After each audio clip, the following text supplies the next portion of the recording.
ঘুমের আরবিতে কিছু নাম আছে। ঘুমের একটা নাম হচ্ছে নুআস। নুআস মানে ড্রোজিনেস। বাসে বসে আছেন, বাসও ঝুলে আপনিও ঝুলতেছেন, এরকম হয় না? ঝিমুনি, এটার বলে নুআস। আরেকটা হচ্ছে সামান্য হালকা লাইট স্লিপ, সামান্য ঘুম, এটার বলে পাওয়ার ন্যাপ। হালকা হালকা ঘুম, ঘুমও আসছে, আবার কে যেন কথা বলে ওইটাও শোনা যায়, এরকম ঘুম আসছে না নাই? এটার বলে সিনা। আরবিতে এটার কি কয়? সিনা। আরেকটা হচ্ছে ভালো ঘুম, এটার বলে নাউম। এটার কি বলে? তাহলে পাইলাম নুআস, সিনা, নাউম। আরেকটা হচ্ছে জন্মের ঘুম। কিরকম ঘুম? এমন ঘুম যেই ঘুমে ডাকলেও মানুষ ওঠে না, যেটা শেষ রাতে আমাদের যে ঘুমটা হয়, রাত 3টা-4টার দিকে কম্বল টেনে টেনে আরেকটু ঘুমাইতে মনে চায়, এরকম একটা ঘুম আছে না নাই? এই ঘুমটাকে আরবিতে বলে হুজুদ। কি বলে? সবাই বলেন।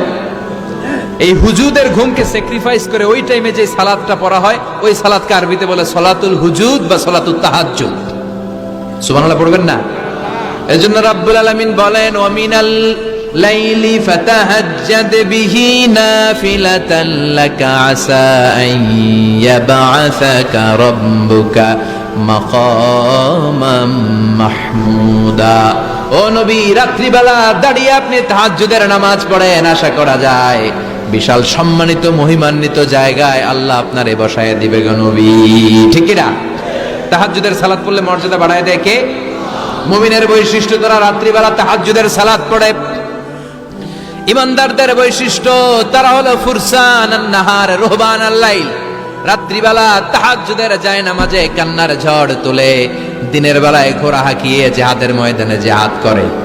ঠিক কি না? দিনের বেলায় চলবে কি? জিহাদ। এজন্য বিশ্বনবীর প্রথম প্রশিক্ষণ নিতে বললেন আল্লাহ, কুমিল লাইলা ইল্লা কালিলা।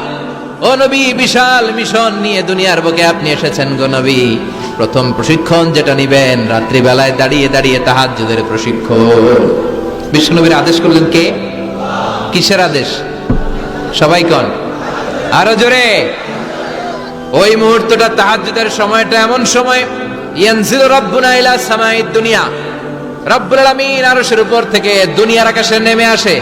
নেমে আসে মানে বিশেষ একটা মনোযোগ দেয়, আর দুনিয়াবাসীরা ডেকে ডেকে বলে, গোলাম আলা মিন মুস্তাগফিরিনা গফির আলা। কার ক্ষমা লাগবে ক্ষমা চাও, সব গুনাহ আমি ক্ষমা করে দেব।